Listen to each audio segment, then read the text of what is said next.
আল্লাহ ডাক দিয়া কই রে বান্দা, আমি এত ভালোবাসি, দুনিয়ার মধ্যে কাউরে এত ভালোবাসি না যে ভালোবাসা তুই বান্দারে আমি বাসি। সুবহানাল্লাহ বলেন। আল্লাহ ডাকে দিয়া কই বান্দা, আমি তোরে এত মায়া করি, এত ভালোবাসা আমি আল্লাহ তোরে করি রে বান্দা। এত ভালোবাসা নিয়া আমি তুই বান্দারে কেমনে জাহান্নামের আগুনে পুরাইব? আমি আল্লাহর বড় মায়া লাগে, আমি আল্লাহর বড় মহব্বত লাগে রে বান্দা।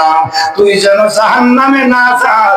আদম নবী হইতে ঈসা রুহুল্লাহ পর্যন্ত 1,00,000 মতান্তরে 2,24,000 নবী বানাইলাম। বান্দা তুই পথভ্রষ্ট হয়ে যাবে, বলেন আল্লাহু আকবার। তুই পথভ্রষ্ট হয়ে যাবি, তুই জাহান্নামী হয়ে যাইবে রে বান্দা। আমি যুগে যুগে নবী পাঠাইলাম, নবীদের উপরে কিতাব পাঠাইলাম, কিতাব নাযিল করলাম।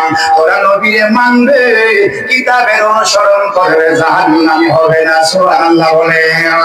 ও বান্দা, আদম নবী হইতে ঈসা রুহুল্লাহ পর্যন্ত 1,00,000 মতান্তরে 2,24,000 নবী রাসূল বানাইলা দুনিয়ার মধ্যে পাঠাইলাম। লাস্টে আমি একজন নবী বানাইলাম।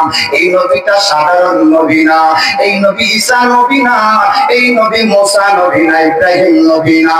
আমি কাউরে বানাইলাম খলিলুল্লাহ, কাউরে বানাইলাম জাবিলুল্লাহ, কাউরে বানাইলাম রুহুল্লাহ, কাউরে বানাইলাম খলিলুল্লাহ। আমি এমন একজন নবী আখিরি জামানার মধ্যে পাঠাইলাম, যারে আমি আল্লাহ নিজেই বললাম হাবিবুল্লাহ। কি কি কি? হাবিবুল্লাহ। সুবহানাল্লাহ বলেন। ইব্রাহিম নবী হলো খলিলুল্লাহ। খলিলুল্লাহ অর্থ হইল যিনি আল্লাহরে বন্ধু বানাইছে। সুবহানাল্লাহ বলুন। খলিলুল্লাহ আল্লাহরে বন্ধু বানাইছে, আর হাবিবুল্লাহ হলো স্বয়ং আল্লাহ যারে বন্ধু বানাইছে। জোরে কোন সুবহানাল্লাহ। আর জোরে বলুন না আল্লাহু আকবার। আমার আল্লাহ ডাক দিয়া কয় নবী গো,